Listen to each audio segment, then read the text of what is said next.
My wife said, "I'm pregnant." So I planned the perfect baby shower, bought everything for our child, until I realized we hadn't been intimate in months and exposed her affair in front of everyone. Honestly, you are so immature it is actually embarrassing. All right, cool. But next anyway, next I know, come on, Monty, have not been second choice like 3 times in here. So did you hear what he just said? Say that again. Just what did he say? My name is Ethan, and I thought I was living the American dream. 3 years ago, I married Grace, the woman I believed was my soulmate. We met at a coffee shop near her work. Everything felt right from day one. I wasn't one of those guys who just showed up when things were easy. When Grace got laid off from her design job last year, I worked overtime to cover our mortgage payments. When her mother was diagnosed with cancer, I drove Grace to the hospital every single day for 2 months, even though it meant leaving work early.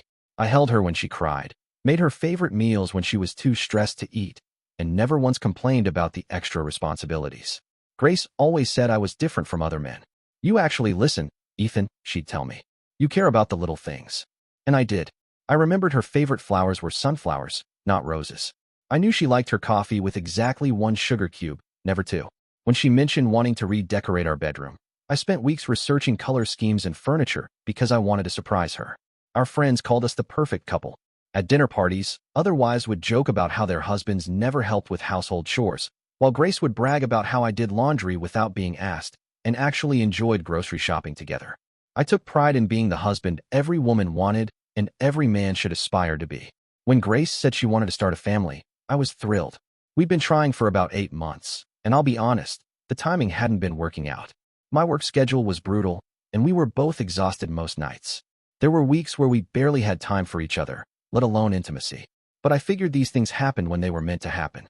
So when Grace came to me with tears in her eyes, holding a positive pregnancy test, I didn't think twice. I picked her up and spun her around our kitchen, both of us laughing and crying at the same time. I immediately started planning, researching the best pediatricians, baby-proofing our house, even downloading pregnancy apps to track every milestone. I went to every doctor's appointment. I assembled the crib at 2 a.m. because I was so excited I couldn't sleep. When Grace had morning sickness, I held her hair back and brought her crackers and ginger tea. I read pregnancy books, joined online forums for expectant fathers, and started a college fund before we even knew the baby's gender. Everyone said I was going to be an amazing father. Grace's friends would tell her how lucky she was to have such a supportive husband. Her mother, who had initially been skeptical of me, started calling me the son she never had. I felt like everything in my life was finally falling into place. Looking back now, I realize I was so focused on being the perfect husband that I missed the signs of what was really happening right in front of me. The first red flag should have been the timing, but I was too caught up in the excitement to notice. Grace told me she was pregnant in early March, claiming she was about 6 weeks along. I remember the date clearly because it was the day after my big promotion at work, March 3rd. We celebrated both pieces of news with takeout Chinese food and sparkling cider. But here's the thing that started eating at me months later. We hadn't been intimate since New Year's Eve. I know this sounds like I'm making excuses, but let me explain the reality of our situation. January and February had been absolutely brutal for both of us. I was working 60-hour weeks trying to secure that promotion. Grace was dealing with her freelance projects and helping her sick mother. We were like roommates passing each other in the hallway.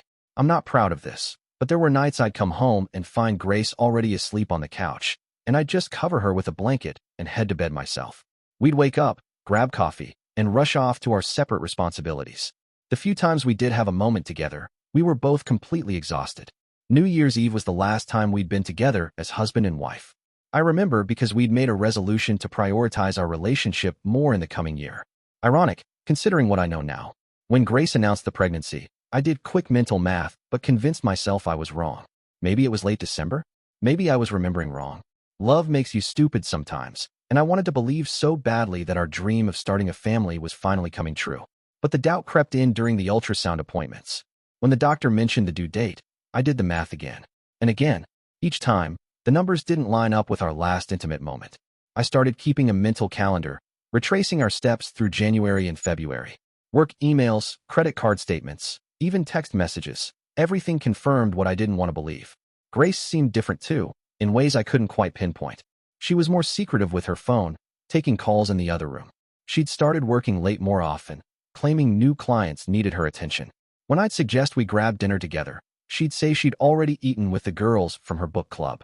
I'd never met these book club friends, which struck me as odd since Grace usually loved introducing me to her social circle. The pregnancy symptoms seemed to come and go conveniently. Some mornings she'd be too sick to eat breakfast, but by evening she'd be fine enough to go out with friends. When I'd offer to bring her soup or medicine, she'd wave me off, saying she was feeling better. I started paying attention to small details. Grace had always been affectionate, holding hands while watching TV, quick kisses when passing in the kitchen. But now she seemed to avoid physical contact, even innocent touches. When I'd try to rub her shoulders after a long day, she'd tense up and make excuses to move away. The final piece clicked during our baby shower planning. Grace insisted on handling all the invitations herself, which was unusual since she typically loved having my help with party planning. When I offered to mail them, she said she'd already taken care of it. But I noticed she'd invited people I'd never heard of, including someone named Marcus who she described as just a friend from work. I knew all of Grace's work contacts. In 3 years of marriage, she'd never mentioned a Marcus. The baby shower was supposed to be the happiest day of our journey to parenthood. Grace had planned everything perfectly: pastel decorations, her favorite relatives, and about 30 friends gathered in our backyard.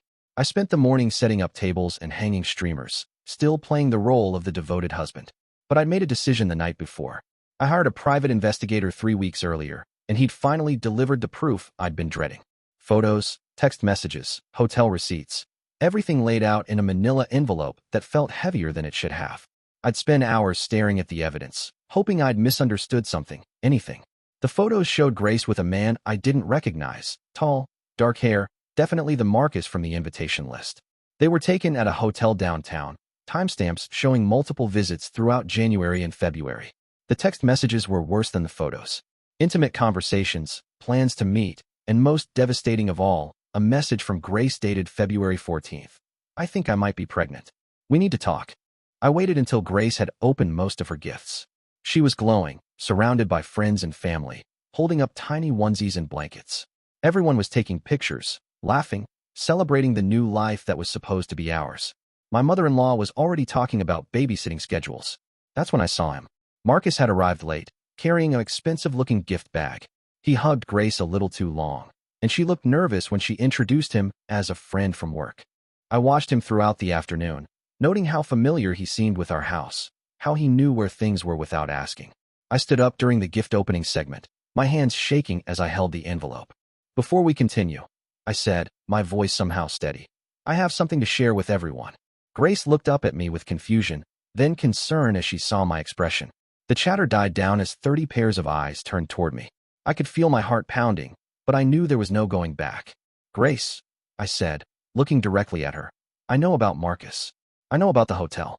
I know this baby isn't mine. The silence was deafening. Someone dropped a plate. Grace's face went completely white, then red, then white again. Marcus started moving toward the back gate, but Grace's brother blocked his path. Ethan, what are you talking about? Grace's voice was barely a whisper, but I could see in her eyes that she knew exactly what I was talking about. I opened the envelope and pulled out one of the photos. This was taken January 15th. You told me you were 6 weeks pregnant on March 3rd. We haven't been together since New Year's Eve. Grace burst into tears, but they weren't tears of confusion or innocence. They were tears of someone who'd been caught. I'm sorry, she sobbed, reaching for me. Please, Ethan, I'm so sorry. Please forgive me. I'm still your wife. This was a mistake. Her mother stepped forward, looking between us with horror. Grace, tell him this isn't true. I can't, Mom, Grace whispered. It's true. The baby is Marcus's. The baby shower dissolved into chaos. People started leaving without saying goodbye. Grace's friends gathered around her, some shooting angry looks in my direction, as if I was the villain for exposing the truth. Marcus had disappeared entirely, leaving Grace to face the consequences alone. It just happened, Grace kept saying through her tears. I was lonely, and you were working so much, and I felt neglected. It didn't mean anything. Marcus means nothing to me. You're my husband. Please don't leave me. But I was already mentally gone. 3 years of marriage, 8 months of excited pregnancy preparations, and it was all based on a lie. I looked around at the baby shower decorations, the gifts for a child that would never be mine, and I felt empty rather than angry. I'll be staying at my brother's tonight, I told her. We'll figure out the rest later. As I walked away, I could hear Grace calling my name, begging me to come back, promising it would never happen again. But some betrayals don't get second chances. What would you have done in my situation? Was I wrong to expose everything so publicly, or did she deserve it after lying to me for months? I appreciate you watching till the end. Hit that subscribe button and stay tuned for more content.